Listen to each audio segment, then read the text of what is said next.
Hello দর্শক, আসসালামু আলাইকুম। আশা করি আপনারা সকলেই ভালো আছেন। আল্লাহর রহমতে আপনাদের দোয়ায় আমিও খুব ভালো আছি। আজকে যে বিষয়টা নিয়ে আপনাদের সাথে আলাপ করব সেটা হচ্ছে ছাদ ঢালাই।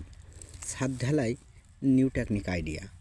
এই ছাদটা ঢালাই করা হচ্ছে, এই ছাদটায় কিন্তু বিম আছে। ছাদ ঢালাই করার আগে কিন্তু বিম ঢালাই করে নিতে হবে। সেই বিম কটায় আগে ঢালাই দেওয়া হচ্ছে। আপনারা একটু খেয়াল করে দেখবেন যে বিমগুলো ঢালাই দিয়ে কীভাবে ভাইব্রেটার মারা হচ্ছে।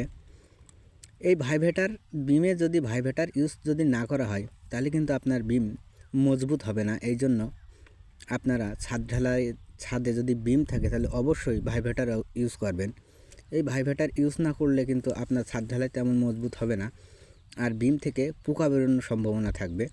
এই জন্য আপনারা সবসময় ভাববেন যে ছাদে যদি বিম থাকে তাহলে ভাইব্রেটার ইউজ করতে হবে, এটাই স্বাভাবিক। এই ছাদ ঢালাই যে বিমটা ঢালাই দেওয়া হচ্ছে, এই বিমগুলো দেখেন যে আগে ছাদ ঢালাইয়ের আগে কিন্তু আমরা বিমগুলো ঢেলে নিয়ে কিন্তু অনেক সুন্দর করে ভাইব্রেটার মারতেছি। এই ভাইব্রেটার মেরে তারপরে কিন্তু আমরা ছাদ ঢালাই করব। আগে বিমগুলো দিয়ে নিয়ে তারপরে কিন্তু ছাদ ঢালাই করব। এই বিমে যে ঢালাইটা দেওয়া হচ্ছে, এই ঢালাইটা কিন্তু খুবই সুন্দরভাবে মেশিনের দ্বারাই খুবই সুন্দরভাবে মিশ করা হচ্ছে। মিশ করে তারপরে কিন্তু এই বিমে এই ঢালাইগুলো দেওয়া হচ্ছে। ঢালাই দেওয়ার পূর্বে কিন্তু ভাইব্রেটার মারতে হবে। আর একটা বিষয়টা যে ছাদটা যেভাবে আমরা কাজ শেষ করেছি, ছাদটা যেভাবে রডগুলো ব্যান্ডিং করেছি, একটু খেয়াল করে দেখবেন যে এই ছাদে আমরা ব্যান্ডিং করে আমরা কিন্তু টোটাল ছাদটা কমপ্লিট করে নিয়েছি আগে, তারপরে কিন্তু আমরা ঢালাই কাজ শুরু করেছি।